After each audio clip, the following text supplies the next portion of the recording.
Hillary Clinton celebrating in Brooklyn tonight after receiving enough delegates to clinch the Democratic nomination. Tonight's victory is not about one person. It belongs to generations of women and men who struggled and sacrificed and made this moment possible. And let there be no mistake, Senator Sanders, his campaign, and the vigorous debate that we've had about how to raise incomes, reduce inequality, increase upward mobility have been very good for the Democratic Party and for America. California Congressman Xavier Becerra is a Clinton supporter, has been mentioned as a possible vice presidential pick. He joins me now from Washington. Congressman, thanks for being here. First, your reaction to tonight and Hillary Clinton's speech and clinching the nomination. First, thanks for having me, and it's a great day. I was with my daughter just a little while ago, and it's historic. Donald Trump wants to talk about building walls. Hillary Clinton is breaking down historic barriers, and so there's a real contrast. I feel pretty good about it, and thank God that we have a democratic process that will give us a great president. Congressman, you say that Secretary Clinton is for bridges and building bridges and not walls. She also has to build a bridge with the progressive side of the Democratic Party because Bernie Sanders says as late as yesterday that he's continuing this battle, especially if he wins California. Take a listen to this. There's nothing to concede. Secretary Clinton will not have the requisite number of pledged delegates to win the Democratic nomination. She will be dependent on super delegates. Now, we're reporting that she would eventually tonight get to that number with the bound delegates, the pledged delegates. What do you tell Bernie Sanders and his supporters tonight?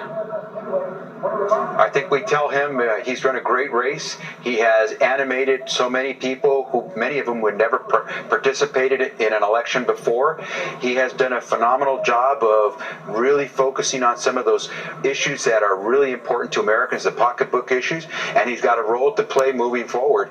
And I hope that what he does is soon recognize that he can help us unite Americans, not just Democrats, but Americans, so we could really move towards November. And I don't think there's a need to talk about contrast with Donald Trump.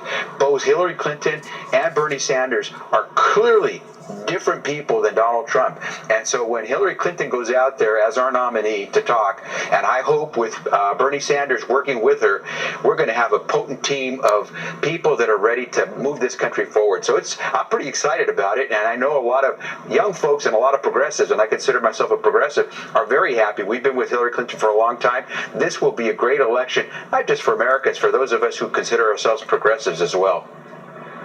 Congressman, last thing, this last jobs report was very disappointing no matter who you talk to.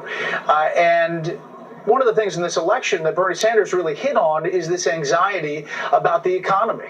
So as the administration tries to tell us that the economy is much better and there's a silver lining to this report, how do you look at the economy and how do you reflect those Sanders concerns? Well, more than 6 years of continuous job growth, more than 8 million Americans going back to work. Those are all good things. But you're right, this last month has to be on the minds of a lot of people. That's why we need to have a president that will have a Congress that will work with the president, because you can't continue to have a Congress that's asleep at the wheel and certainly is trying to block everything the president tries to do, because we've got to be about creating more jobs. That's got to be job one.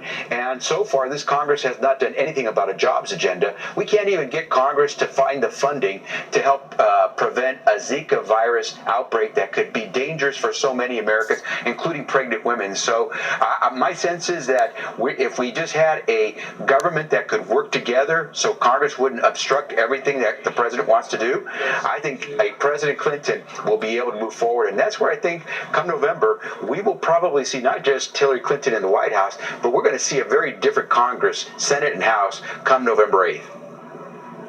Congressman Becerra, we appreciate your time tonight.